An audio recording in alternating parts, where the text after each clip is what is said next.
We've got a great guest for you today. Tori Magoo Christman is back with us. She's a longtime friend of Janice's many, many years ago, and she's on our video today, and we're going to be interviewing her about when she left Scientology and how she got into doing protesting and speaking out against the Scientology cult. And we have a lot of amusing stories that we share. So I hope you enjoy it. Stay tuned.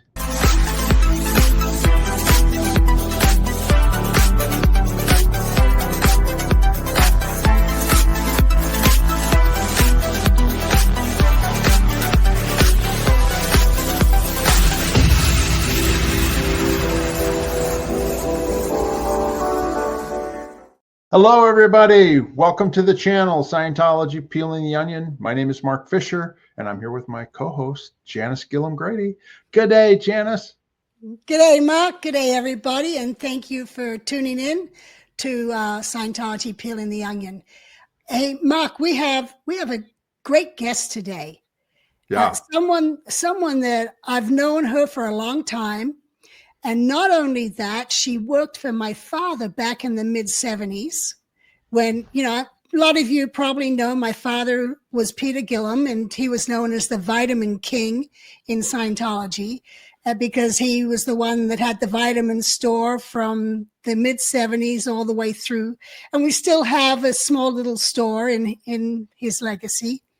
But she worked for him doing the vitamins and stuff. And my father also, not only did he do vitamins, he had been a long-term Scientologist from the early 50s and became a very good lecturer on the subject. And he was known to get hundreds of people to his lectures. And people would say to me, "Oh, yeah, your dad got me into Scientology." And to the day he died, he still believed in it after 60 years. And even though he'd been declared, but this guest worked for him in his vitamin business and also promoted two other people. "Oh, you got to come see Peter's lectures." So let's bring on Tory Christman. Hi, Tori. How you doing? Hey, you guys. Good to see you. It's good to see you again. Welcome back to the show. Thank you for having me on. And remember, for anyone that doesn't know, I was in for 30 years. And then I woke up in 2000 and escaped out. So just so that they have and our discussion, part of our discussion is going to be what got people into Scientology and kept them there for 30 years until they had some sort of realization and left. Right. So we'll get into that as well.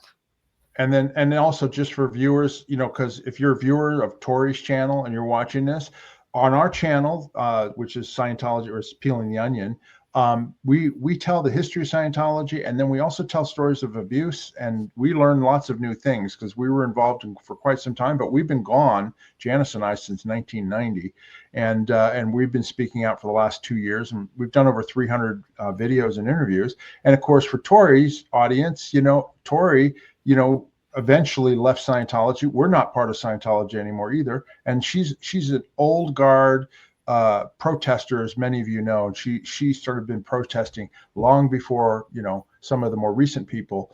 And so we want to tell those stories too. So I just wanted to mention that. All right. Well, and she's still out there protesting when it gets warm. Yes. When it's warmer. Okay, go ahead, Janice.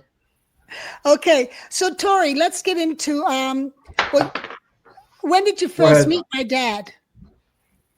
When did I meet him? I think in the early 70s. I think honestly, I probably went into Valor Vitamins to get vitamins, and he and I immediately connected. And so I forget honestly, but he asked me to work there, and I started working there, and He said, "I do these seminars if you'd like to come to one." And I said, okay. And so I went to the first seminar, and he had a thing called intention and counterintention. I think that was it, right?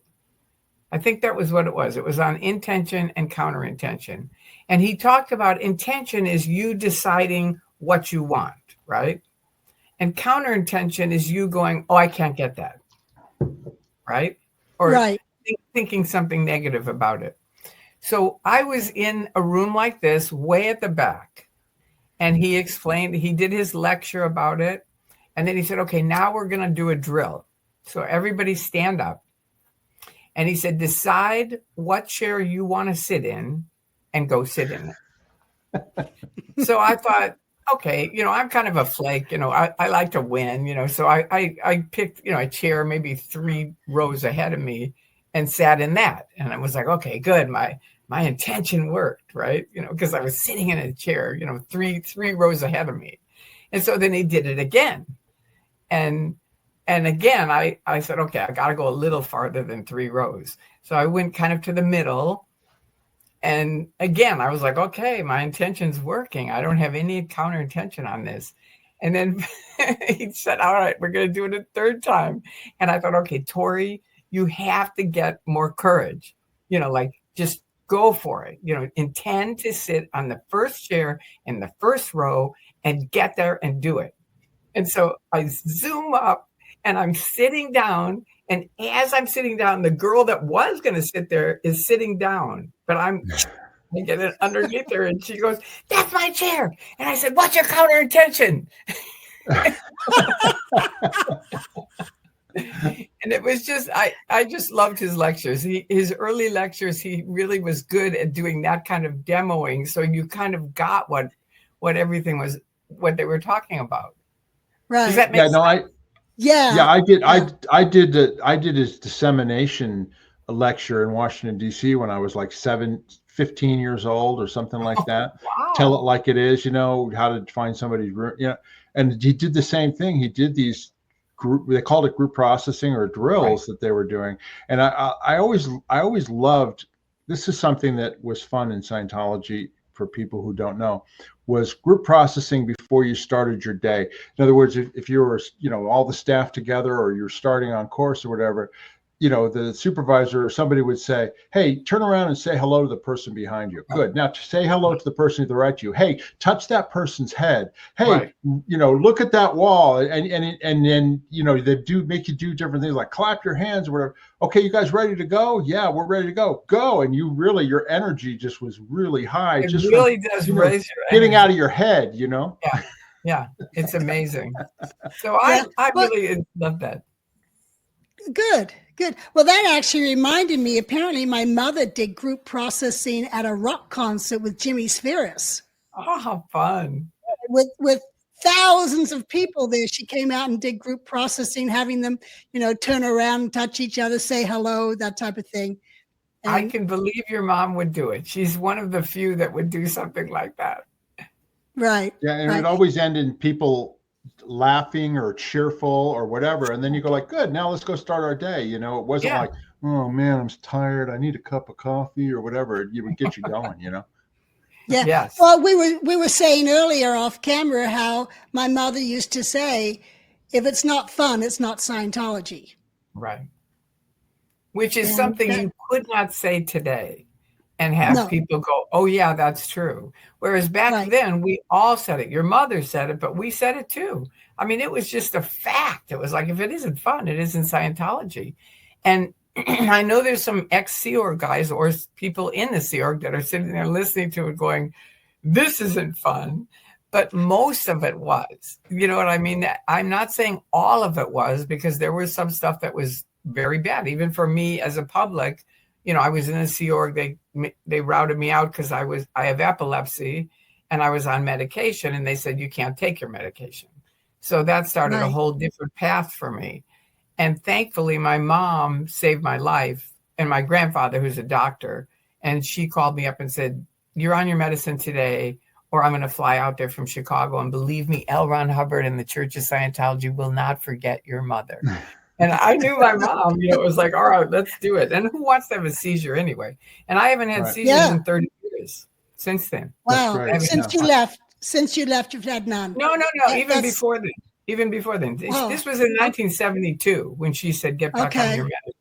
I did nearly die after OT3 because I tried to get off of it. And I had multiple grand mal seizures. And luckily, I called a guy that was on the fence, and he took me right to Morton Plant Hospital.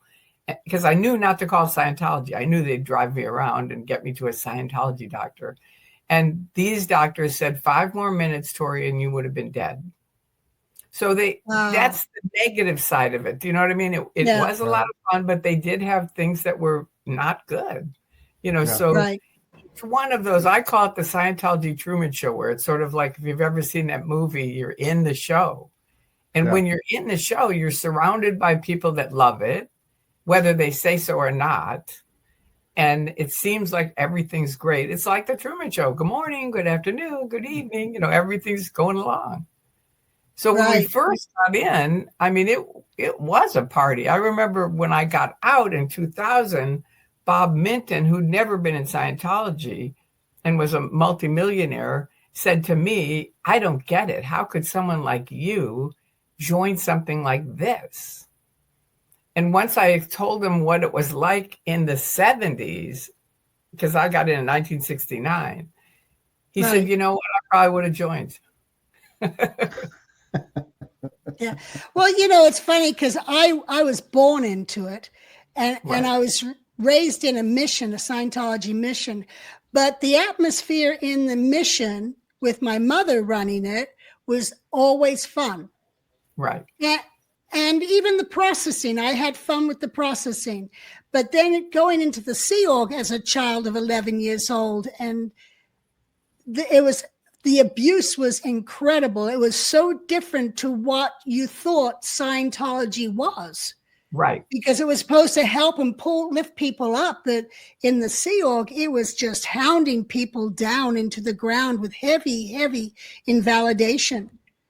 Very different to what the purpose of Scientology was.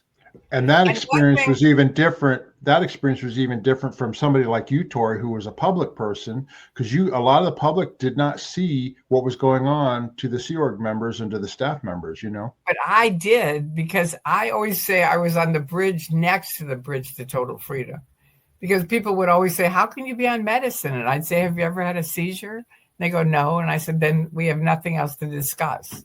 L. Ron Hubbard said, if it isn't true for you, it isn't true. So often they knew I was a true believer, meaning I was like hardcore in.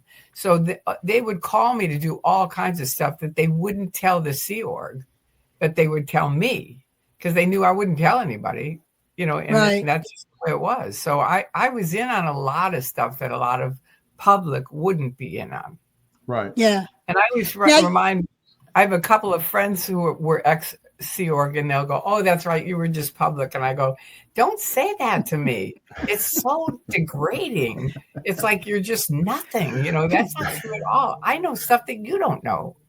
Right. And it's true. Well, it's funny you say that, because I know growing up on the ship, and we had public come to the ship for auditing, and I considered them a bunch of dilettantes.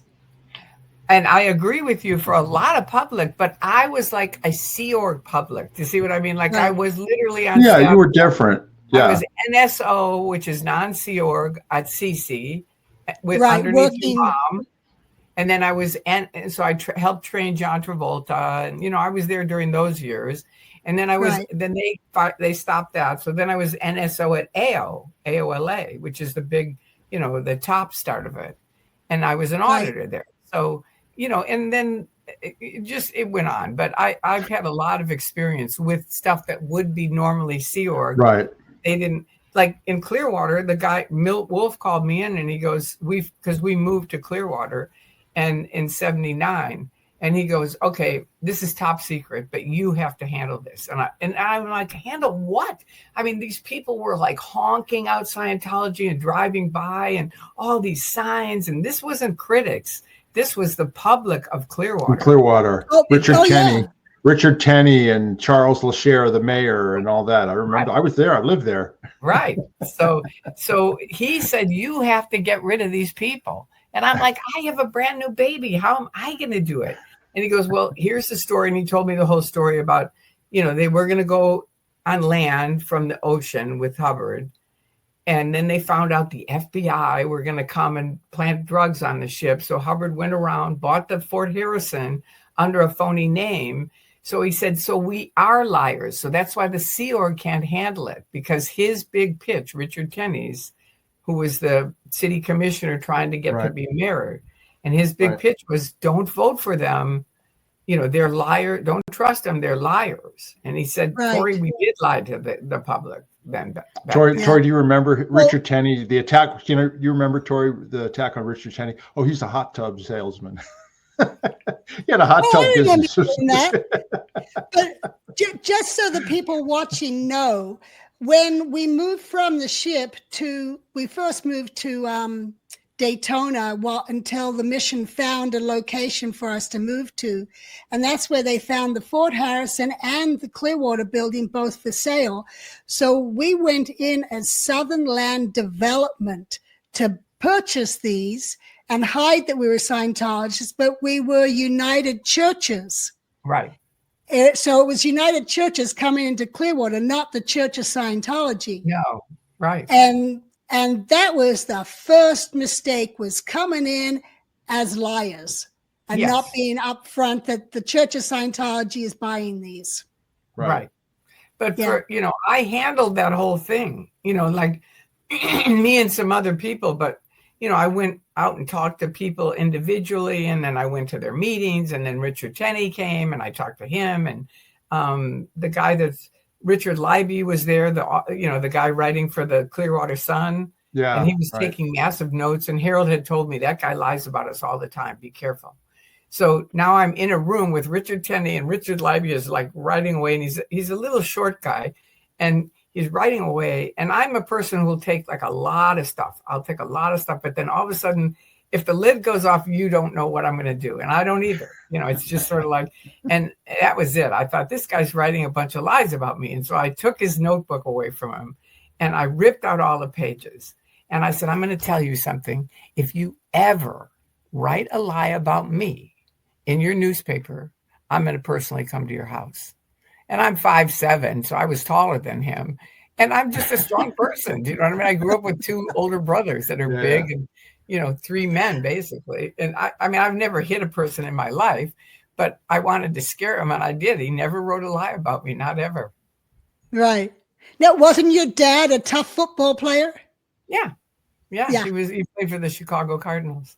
So, you know, it was, you know, but he wasn't like a tough guy. He was just a good football player. He wanted to be a baseball player, but they said, "Now you're too slow," which I am too. I'm still a slow walker.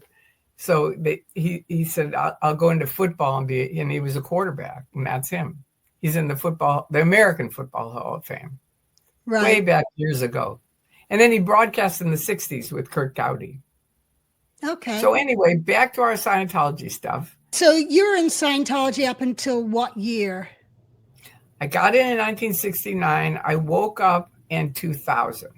In 2000. So that whole time you were working, you know, as a volunteer staff member, non-Sea Org staff member, auditing, training. You were in all the way. Well, here's the thing. I was in the Sea Org, and I wanted to be in the Sea Org. Even though everybody has all these awful stories about the Sea Org, back in the day, it seemed like a pretty cool thing to do. And I wanted to be part of it. And now they said, you can't. And Hubbard wrote me a letter and said, you know, you have to get in the HGC, which I didn't want to. I was like co-auditing, meaning you audit me, I audit you, or Mark audits me, I audit Mark. You know, that's co-auditing, right? And it's very inexpensive because you don't have to pay for it. Exactly. And I thought it was bigger wins, and I still think that. It's better because you get trained and you're doing something, right? But then Hubbard wrote and said you have to get in the HGC, which is professional auditing, and you have to pay for it. And get auditing, handle epilepsy, and we will see you up the line. What year was that? Huh? Yeah. What year was that? 72. 72. Okay. So I have no idea who wrote that, but Hubbard, for the people that are listening, I mean, a lot of people will know this, but the people that don't, he had a policy, never try to audit You can't have case gain or wins or get better if you're auditing over a present time problem. Like, let's say you're in session and your car is running out of time, out on the street, and you're going to get a ticket.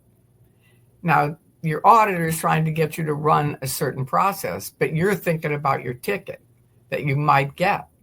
So it's better, Hubbard said, to stop, go handle the present time problem, and then come back and be in session. Right. So imagine handling epilepsy, which is a medical condition. That's what my mother kept saying. She said, Tori, this is not a psychosomatic illness.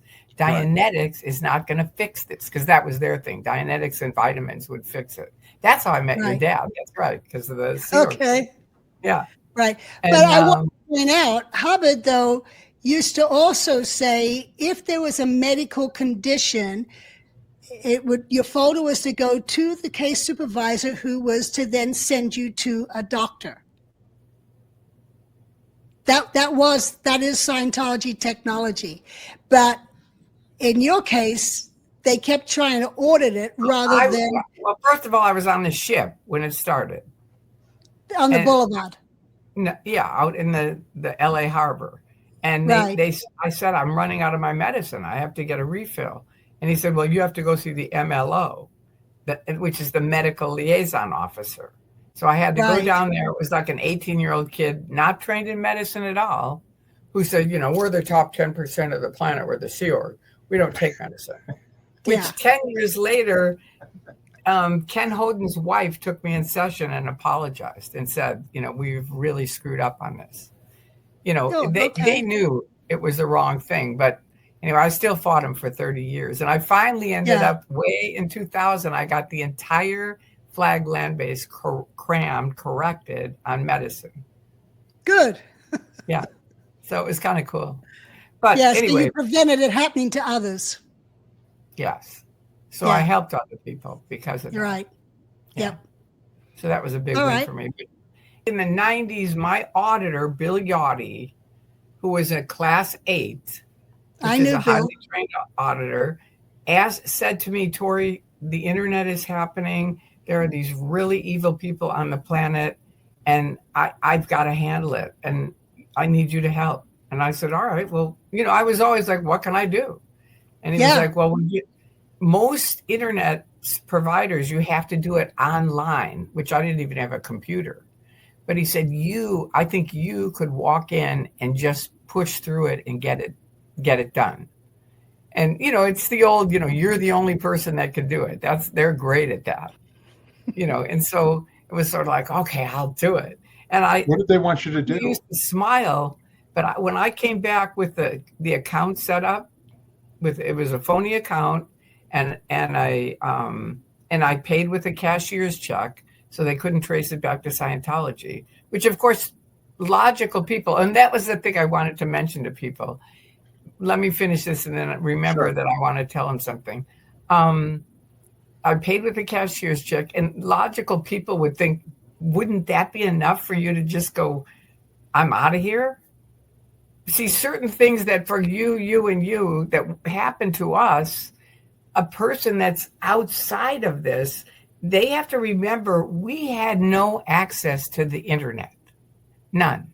Right. So all the stuff that these people know, and they know a lot of stuff that we knew nothing about. Nothing. That's why I call it the Scientology Truman Show, because it was just this little show that we were in, and it was super fun. And your mom was there, and everybody loved her. And, it was just sort of like Hubbard was out on the ship. Nobody knew you knew who he was, but a lot of us, it's like, I don't know, some guy out on the ship that's doing research, kind of thing. Right. Well, tunnel vision. It was tunnel vision. And it was like we didn't have access. Like, I think of people now, and they know so much stuff that not necessarily all in the right order. Like Mark Bunker is a great spokesperson, but he started with me filming me, and he would say something, and then afterwards I would say, you said blah, that's not true. And he would say, okay, tell me what's true. And I would say, it's this. And then he would put it, he would correct himself. So he self-corrected and got better and better and better. And now he's a really great spokesperson, and he really knows a lot about Scientology. I had a question, okay? What were they trying to get you to do that you paid the cashier's check for? I don't understand what it was you were trying to do. Okay. This is what Yachty told me, whether true or not. He said, all these evil people are on the internet trying to ruin our church. This is in the late 90s, right? Yeah, they're critics. They're people like us now. But I didn't know I knew the critics because they would send me out to quote unquote handle them when they were protesting out in front of the church, right? Right. So I was aware of their thing, and I would call it plexiglass, where they would scream at me, and I would just be like, I'd put down the plexiglass, it would just bounce off. So I never heard what they were saying. But now Yachty asked me to open these phony accounts. I opened one account, and I didn't understand it either. And I came back, and he had a grin like from the size of LA. He was just thrilled. And he said, oh my God, Tori, you have just changed the history of the internet. And I was like, Bill, just like you, how can I change the history of the internet when I don't even know what it is? Right? Because I didn't. I mean, Miscavige had his little event and did the net nanny thing. You know that, right? Yes or no? Oh yeah, yes, they had net nanny where all these Scientologists, they got discs and to play different things, and apparently the discs were encoded with something that would block them being able to Google Scientology and the critics. You couldn't search around with it. But what it was Miscavige had a big event. He said, the internet is here. We need to be on the internet. So we've got computers all around. It was at the Shrine Auditorium. We've got computers. Go over, write your story. We'll help you. Of course, they put little hyperlinks at the bottom, which none of us knew what a hyperlink was, which it turned out it was the Way to Happiness, Narconon, all their front groups were on the bottom, right?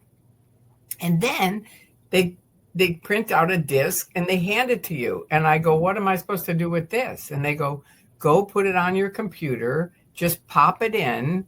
And I go, why would I do that? And they go, well, look how important your story is. Don't you think other people are going to want to talk to you about it?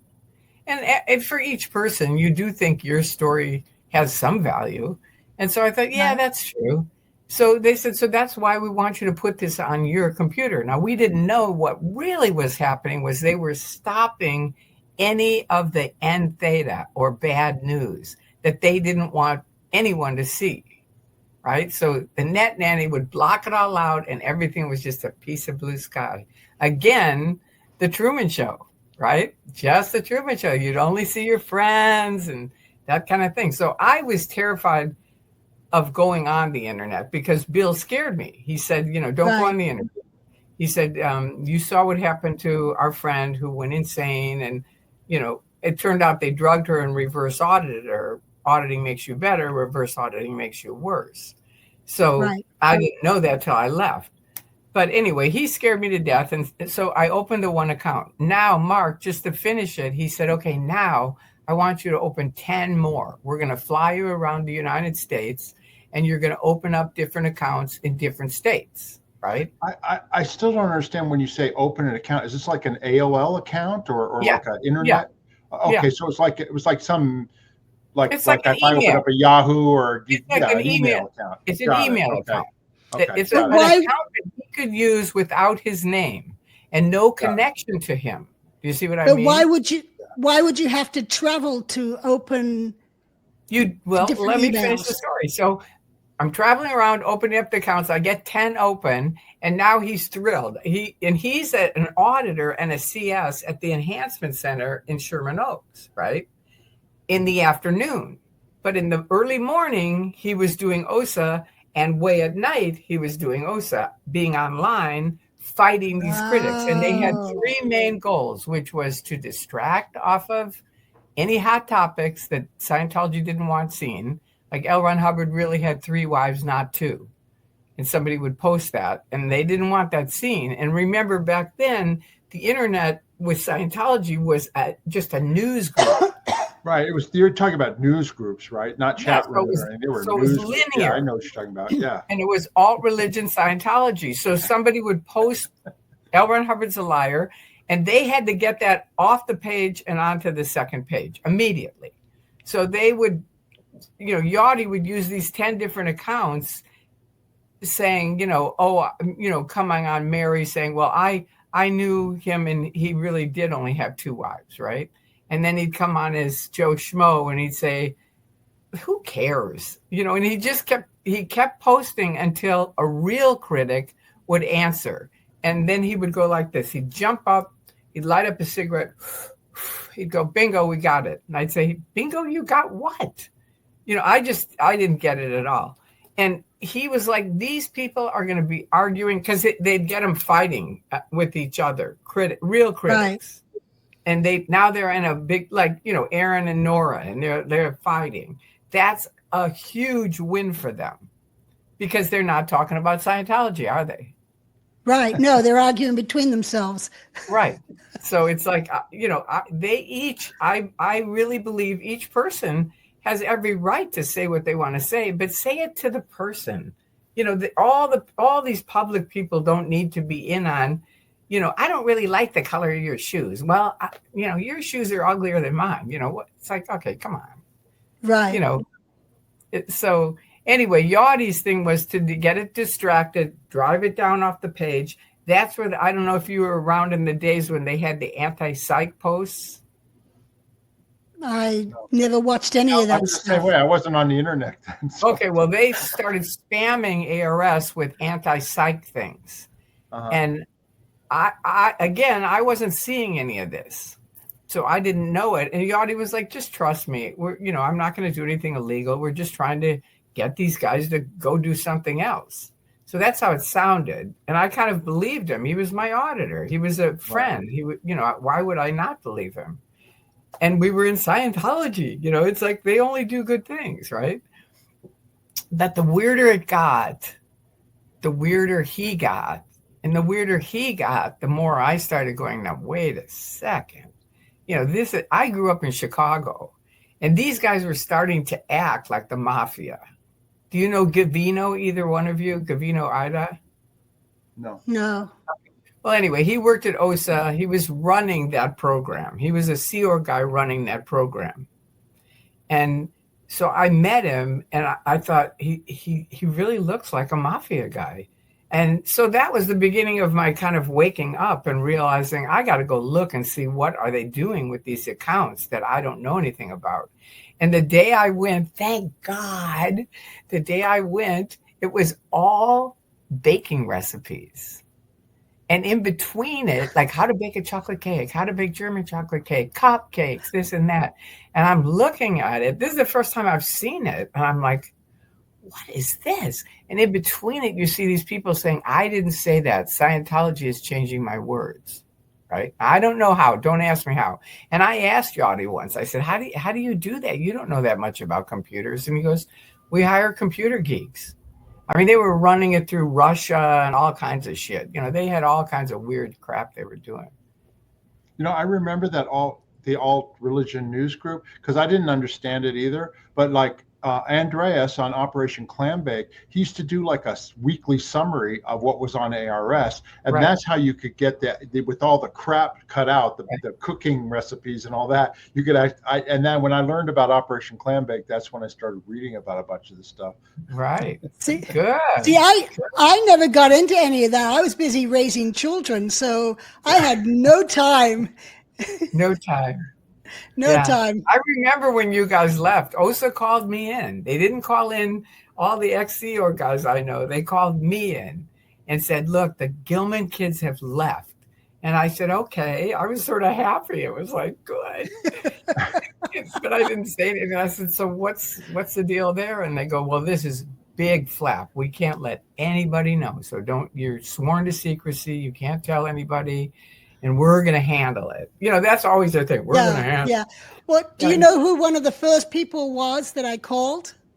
Who? Spanky. I was going to say Spanky, probably. Yeah. Yeah. And she was out or not?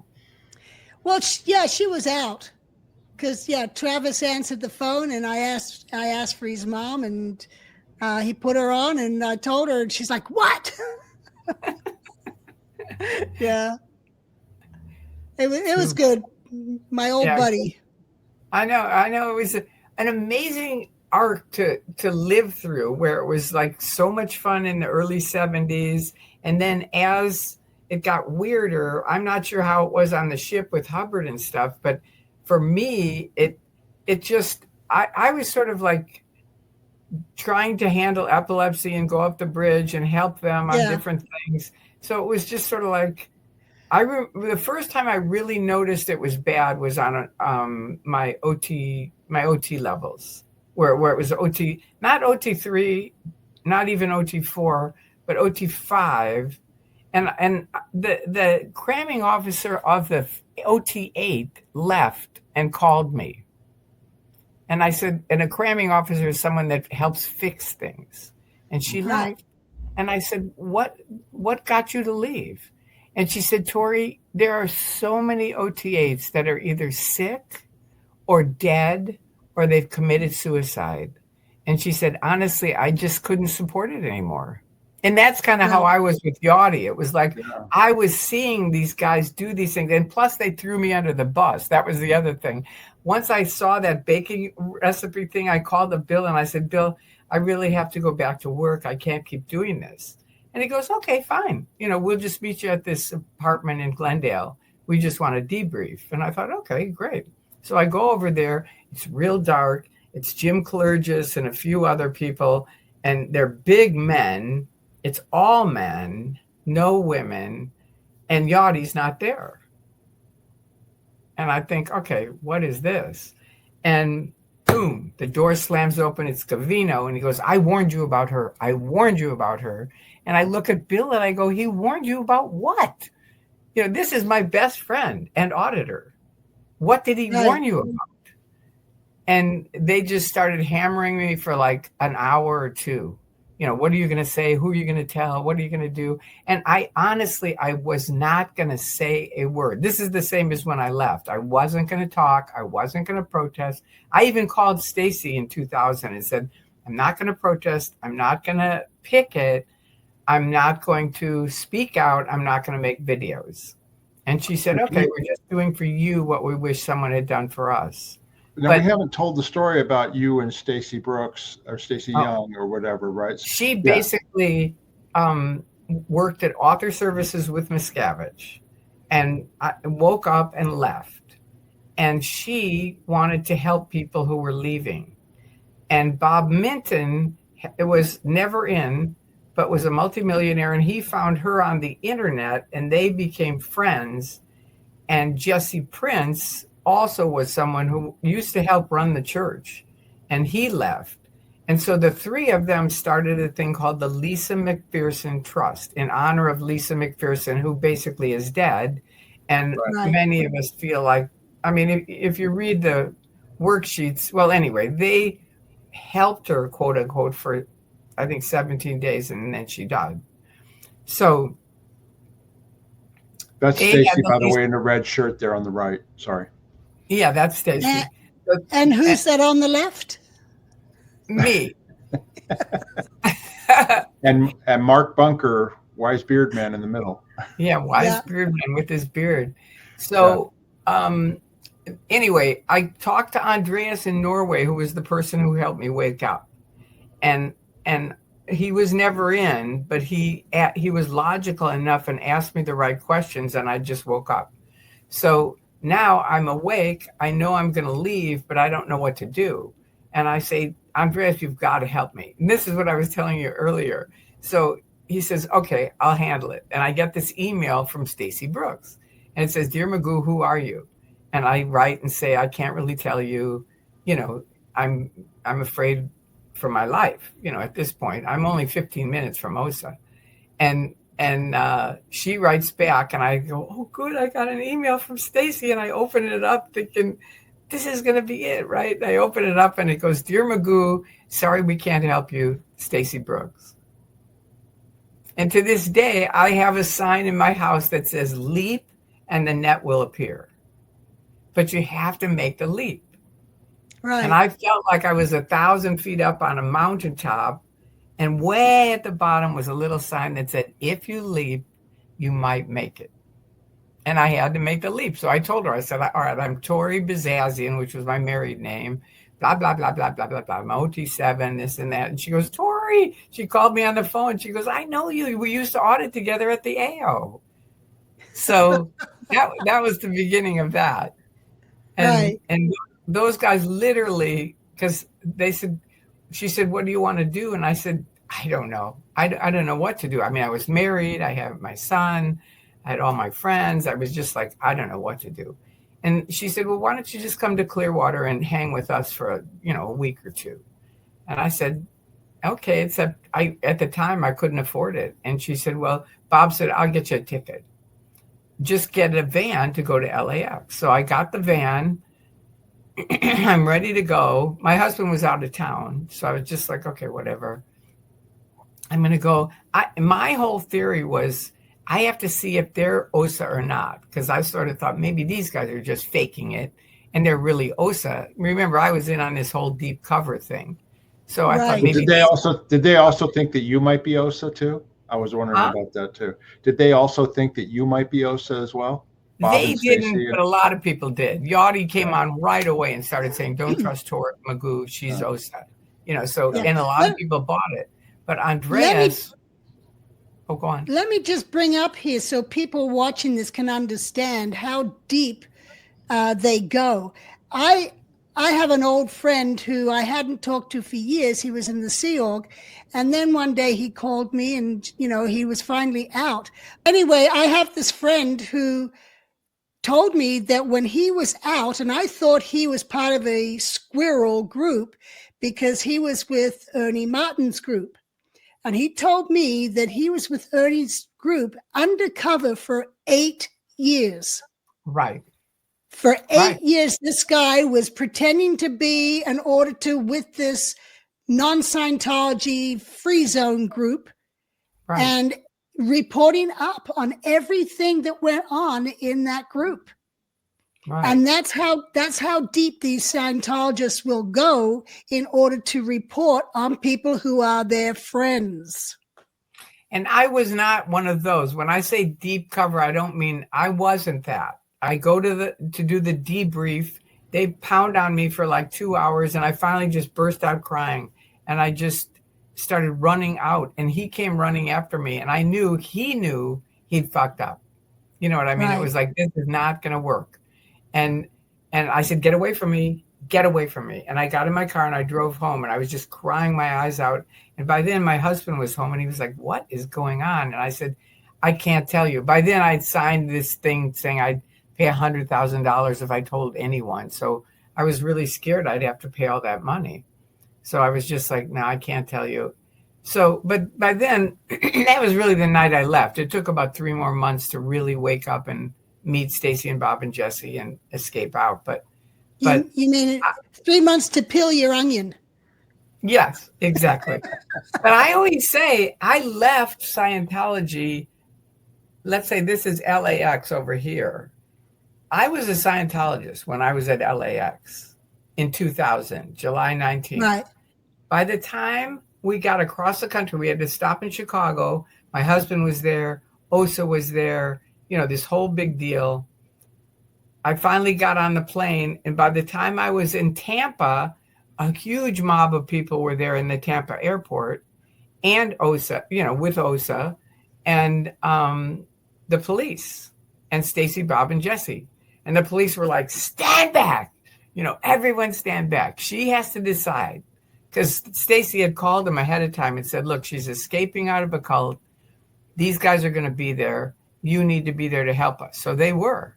And they said, she has to decide. And one of my friends came up and said, what are you doing? And I said, it's too long to try to describe to you. And she said, the worst thing she could have said to me, because I only left because of Miscavige. That was it. I didn't really know that much about Hubbard. I hadn't read any of those books. And so but I hated Miscavige. He'd really screwed things up. And I was on OT7, and for 7 years, I asked them to let me get off because I was 100 pounds overweight. And I said, I've got to handle this. It's a present time problem, right? And I would just get back, okay, continue. And I just thought, I hate this guy. Whether it goes to him or not, it just made me so mad that they wouldn't help me. And it cost a ton of money, too. So now she comes up to me and she goes, Tori, whatever you want to say to David Miscavige, I'm best friends with him and I can get him a message tonight. And I thought, oh, great. 7 years, nobody can help me. But now that I leave Scientology, boom, they're there, we'll help you. I said, no. I looked at the policeman. I said, I picked them, the SPs. Yeah, I think Scientology is their own worst enemy when it comes to trying to help people and recover people. To this day. They still do stupid. And they're two-faced, like you said. I mean, people infiltrate groups for 8 years, posing as their friends, and then next thing you know, no, they're really on the side of the other side, Right. Exactly. Well, that's when my sister and I joke about having paid friends, Oh. They're paid by OSA. Oh, my God. I don't think they have that many people anymore. I really don't. Maybe not now. I had one too for almost 10 years. So, I did too. I had these 3 ladies that they paid and they wrote lies about me for 8 flat out years. That's why I'm so big on anonymous, because these ladies were there day, night, and weekend writing lies. It was 2 ladies and a man. They even put my phone number on a porn site and said, for a good time, call Tori. And they had all this shit that they said that I would do. And, I was like, I don't even know what this stuff is. It was so freaky. And now these porn guys start calling me. And I'm like, if I had never had this happen, but I realized they're very similar to someone leaving a cult, at least for me, because people call me and they're often very frightened. And I think it's because Scientology scares them. It's like, don't talk to Mark and Jenny, you know what I mean? Or Tori. Right. Yeah. So by the time they call us, they're sort of scared. And that's how these guys were. But then I'd realize, no, these aren't ex-Scientologists or Scientologists. And I said, I knew they were on a different program. And I said, look, I was in a cult for 30 years and I escaped out, and they run this kind of thing. So they have posted that about me, but it's not really me. And I want to wish you luck in your hunt and take care, because I didn't want to piss them off. They had my home phone number. Right. Right. So I was nice to them. And then I asked the guys, remember IRC? Did either of you ever be on that? No. It's like an internet bar. It's like on the bar and you can be in it. And as soon as you walk in, it's like, Jenny, hi, come on in. But you're online, right? And it's like, hey, no. I want to, they had like private rooms. You could go off and tell you this secret that, don't tell these other guys, but this is happening, or, so-and-so is escaping out. And they're like a chat group, right? Like a chat group. It's like a chat group, but it was called IRC. And apparently it's still going.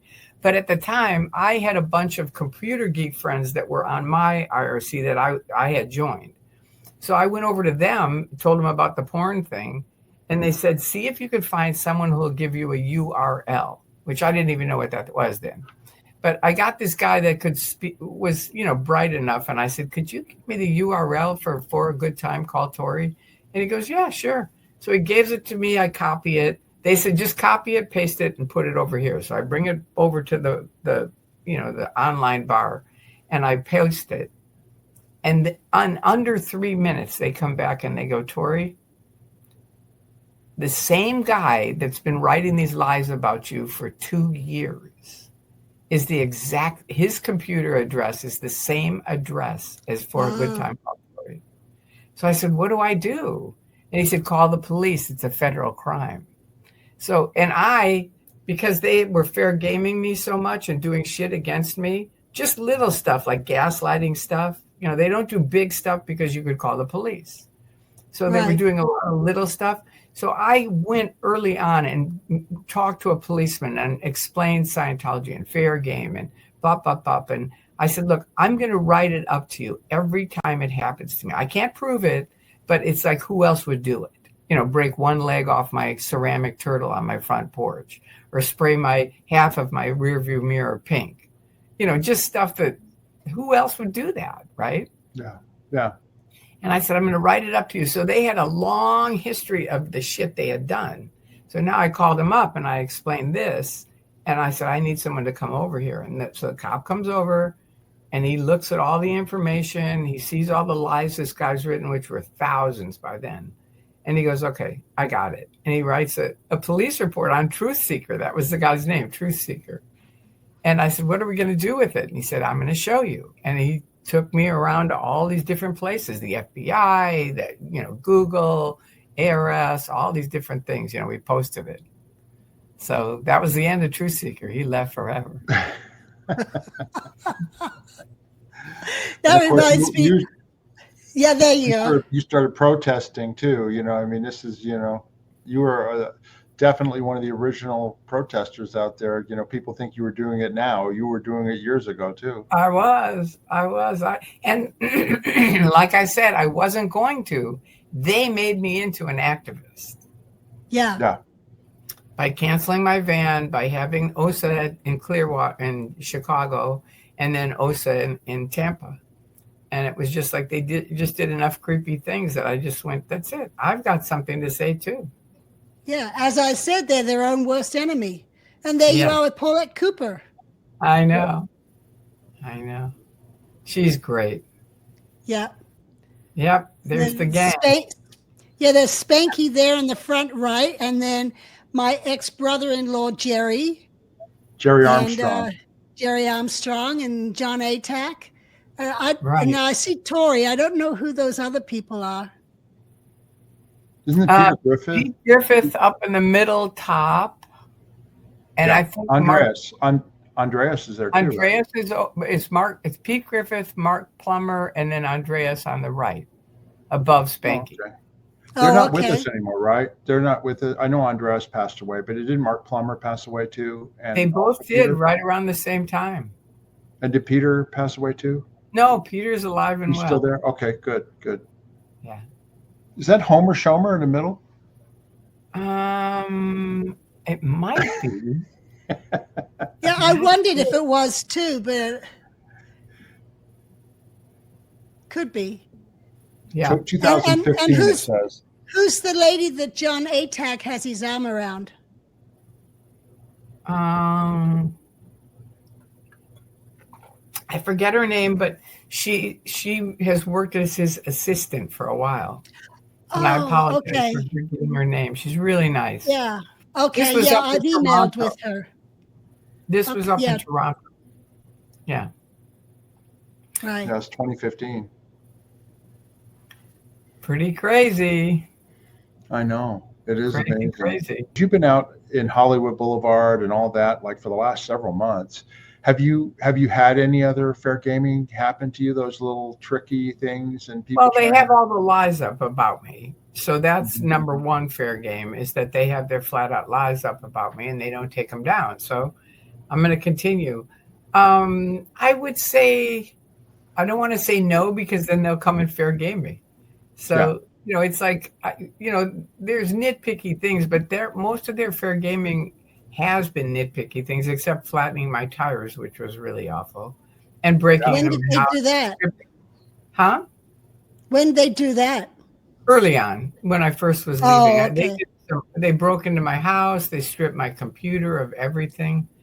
They stripped all my videos. I had all these videos of my son and my friends that were Scientologists. And I had gone to Flag and interviewed all these Sea Org members with a big camera going, like, what got you to join the Sea Org? And I mean, they were great videos. It's really a shame that they stripped them. I don't think they stripped them. I think they have them, but they left me with this. Those were pro videos that they took. Yeah. Yeah. Okay. But now, since you've been out, sorry. Well, they just don't want anything connected with me. Like now I'm like the Dracula. I mean, Anonymous pointed this out. We would, did you ever see Field of Dreams? Yes. Yes. Remember where he puts his hand in the corn? Yeah. Yes. Well, that was my kind of thing with Scientology, because they would say, you cannot put your foot on this is the line. And if you put your foot over that line, we're going to arrest you. And so I would do the Field of Dreams thing where I just put my toes over him, right? So now Anonymous is with me, and I just step onto L. Ron Hubbard Way. And the Anonymous guy goes, she shut him down. And this is back when they had a lot of people on L. Ron Hubbard Way. Now it's dead as a doornail. But back then, there were a lot of people still, Sea Org and Public and stuff like that. And they'd go like this. She shut him down in 3 minutes. And they would time me every time that I'd step somewhere, and they'd all vanish. They'd all jump inside. It was really what's it like? What's it like around the complex in Hollywood Boulevard and CC now? I know you've been out there protesting. They probably keep people away from you, but isn't it pretty dead? Because it used to be beehive of activity in the 70s and 80s. Right? That's the thing I wanted to mention to Janice. With our old days, there were hundreds of people outside the orgs, in and out. I remember going around CC and all the people going to Denny's and this and that. It's like now there's nothing. L. Ron Hubbard Way is dead as a doornail. You might see 2 or 3 Sea Org members out there, and maybe a couple Public that I think they probably pay, or they, ask them to come over or something like that. There's basically nothing. CC, they have so many bushes around it, you can't see a thing. Right. So here they are. They're supposed to fix the world, and here they are hiding themselves from it. I know. They sell freedom. They sell, which you can't sell. They sell communication, which they do have a good communication course, the old one. Oh yeah, I think. But boy, they are the worst communicators in the world. I mean, they're just completely shut down. Yeah. Tori, let me ask you a question, because you were Public and you were in, right? Like you said, you could start to see things, going astray or whatever, then you left, right? What do you think current Scientology, like people on their OT levels and things like that have been in for years, what do you think they think about the activity in the orgs these days? I mean, because they've got to see that there's nobody there, right? What do you think they're thinking? I think that I ask myself that all the time. Like, why would, because my ex-husband is still in. And it's like he did up to, for people that don't know, Scientology is like a triangle. And the higher you get, the worse off you get. They stop you from reading and looking. And, up here, you can't talk to anybody. So he used to be a big social animal. And after OT8, I would say, you want to go to such and such? No, I don't. And I know why. It wasn't because of OT8 alone. It was because he would run into these Scientologists. And because Miscavige had this event saying the Berlin Well went down, because we released OT8. So people really thought people with OT8 had that kind of power. So now Harold would be driving in the car and people would say, I thought you were OT8. You have to use your hands to drive the car? And this is before, electric cars and stuff like that. I know the Colberts from South Africa. They were a very wealthy couple, Ernest and Gay Colbert. They were very dedicated Scientologists. And they actually are still believers, but they're now in the Free Zone or Ron's org, and their daughter runs the Ron's org in South Africa. But the reason they left is they kept hearing about the ideal orgs. They personally went and visited 12 ideal orgs and saw it was all a lie. And that's when they were like, we're done. They're just lying to us. I was going to say too, Tori, you mentioned how the higher up you go, the less they're communicating. My opinion is that's because when to get on the higher levels, they implemented sec checking and all this stuff you had to do before you could go to your next level. It didn't used to be like that. You got an invitation to your OT levels and you did your OT levels. It wasn't like, okay, now we're going to make sure you don't have any negative thoughts about David Miscavige. And they had to pay for that. They had to pay for that too. And it's $7,000 for every 12.5-hour intensive. So that cut down the socializing. You're not going to socialize with anybody else. No. Right. But also, though, it used to be when you were in the non-interference zone, you couldn't get any other auditing, so you didn't get sec checks. And so these sec checks that they do on all these people on OT7, that is not per Hubbard tech on the non-interference zone. You know, this sec checking of people in the non-interference zone, it's as if everybody's out ethics and let's clean them up. But Hubbard on the ship, he used to say, if someone got in ethics trouble, find what the out tech was before they got in ethics trouble. Right. See, he had a whole different game going than I think than Miscavige. And I remembered what I was going to tell you. It was like I believed what they said, and they told me, they said, Tori, somebody's here from the FBI, and we got to find him.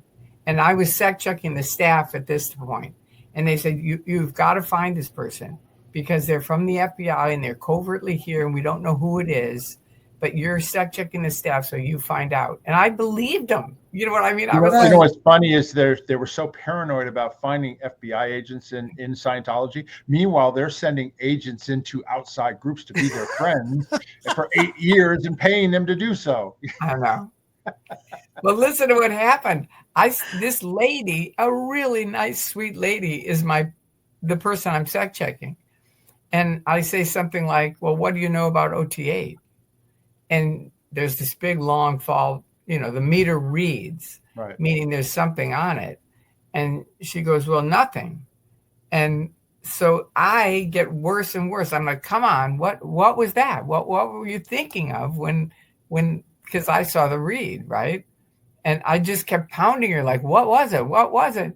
And anyway, I finally end the session and I go back to the internship, and the supervisor and his friend are in there laughing their asses off.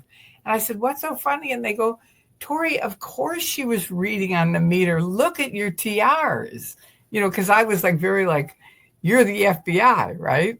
And I'm going to find you, And so she was like, no, I'm not, and I was like, yes, you are. I mean, I didn't say that, but that's what I was thinking, right. Back to your dad with the intention and counter intention, it was like. You got it. Well, Tori, thank you for being here. We want to do some more with you, obviously, but I just wanted to tell everybody, please subscribe to our channel, Peeling the Onion. There's a link down below. Click on it. But also, please subscribe to Tori's channel. This will be showing on hers as well. Subscribe to Tori at Tori Magoo 44. And both of us, we would appreciate any subscribers who want to, be notified. Hit that notification button so that whenever a video goes up or a live stream, you get notified. And of course, we also welcome all of your questions or comments down below, and we answer them. We check them all. So we would welcome any of your suggestions, questions, comments on this video, and we would appreciate any feedback. And then if you'd like to support our channel, you can buy us a coffee. There's a link in the video description. Click on that. We appreciate the support from anybody that wants to support our channel that way. And I just want to say something about you too. And it's like, these guys are historians about Scientology. And it's really important that people do donate to you and do, make sure that you keep doing what you're doing, because Scientology hates what you guys are doing. Yeah. They hate it. It's like, oh my God, not Mark and Janie again. What are they talking about today? I'm sure. Now they got Magoo on there. Oh my God, don't forget it. That's dangerous. It's really dangerous. And the great thing is that one of the reasons we do it is so these videos will be in the internet, in their cyberspace forever. I know, I'm the same. 100 years from now, people can watch this and find out about the real origins of what's going on, Exactly. So it's so important what you're doing. So I just want to thank you both. Yeah. Thank you, Tori. Well, thank you. Sure. And Mark, I do want to say to the audience, please rock slam that like button. Rock slam it. That's right. Yeah. Rock slam it. We want to thank everybody for being here. Until next time. Bye-bye. Yeah. Thank you for watching, for everyone.